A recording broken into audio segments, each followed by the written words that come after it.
This is the start of Chapter 11, Gas Laws. There's a little intro we're going to do in this video of temperature and pressure.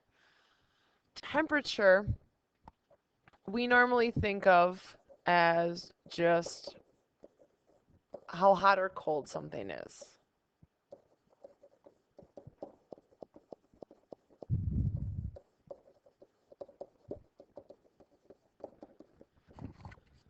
It is different from heat. Heat is the amount of energy and it changes the temperature.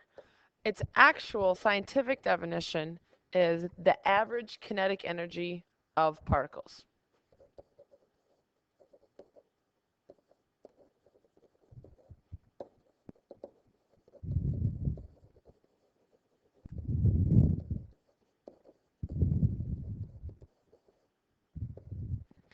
And make sure you're taking these notes down. Three temperature scales we typically see. They are degrees Celsius, degrees Fahrenheit, and Kelvin. In science, we'll use Celsius typically for measuring, but most of our equations we use Kelvin.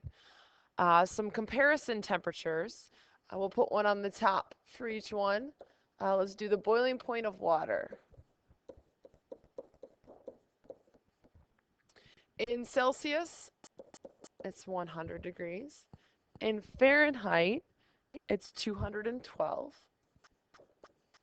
And in Kelvin, it is 373.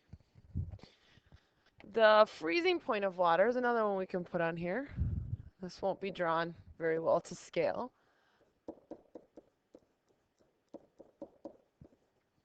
In Celsius, it's 0. They actually set up the Celsius scale to be that way, 0 and 100, so it will be easy to work with.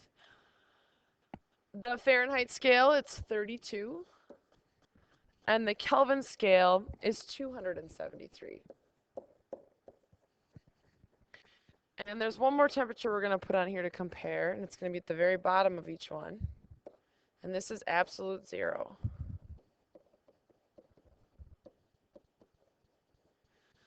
If temperature is the average kinetic energy of particles, so how much they're moving, the higher the temperature, the more energy they have. The more they're moving, the more heat there is. As you go down the scale, there's less heat that's being removed. The molecules are moving less and less, and absolute 0 is where the molecules stop moving. This is a theoretical temperature. Nothing has ever gotten to absolute 0. Scientists actually discuss whether or not it even exists. In Celsius, it is negative 273.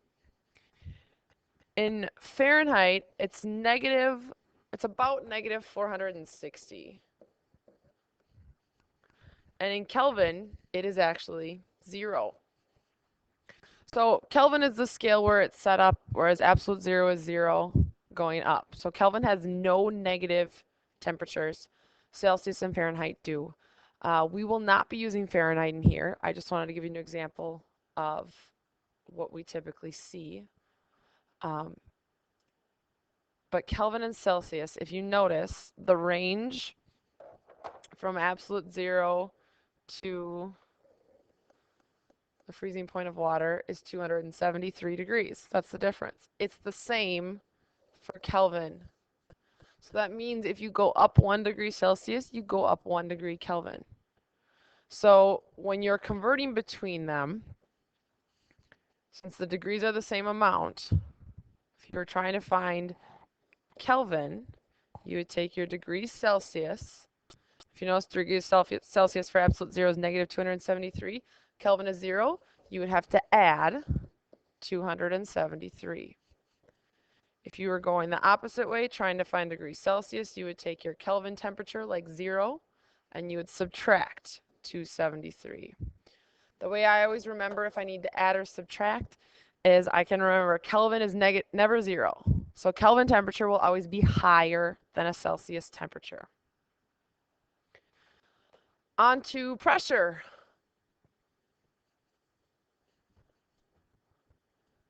Pressure is the force, so a push or a pull, divided by the area the force is pushing or pulling on. We're going to we're only going to talk about gases in containers. So if this is container, due to their temperature, they're going to have different amounts of energy. So these molecules are going to be bouncing all over, and their pressure is going to be them hitting the walls of these containers. For pressure, we need to know units. There are 5 different units. We're mainly going to use 4 of them. And here they are in their equivalents. 1 atmosphere. This is typically the pressure at sea level. It's 760 millimeters of mercury. This comes from an instrument they use to measure pressure, where they actually measure how many millimeters of mercury in a glass tube. Another unit is 760 torr. So that means torr and millimeters of mercury are equal. Torricelli was the man that came up with the instrument, the barometer, and measured it in millimeters of mercury. So they use both units for the same amount, both names for the same unit.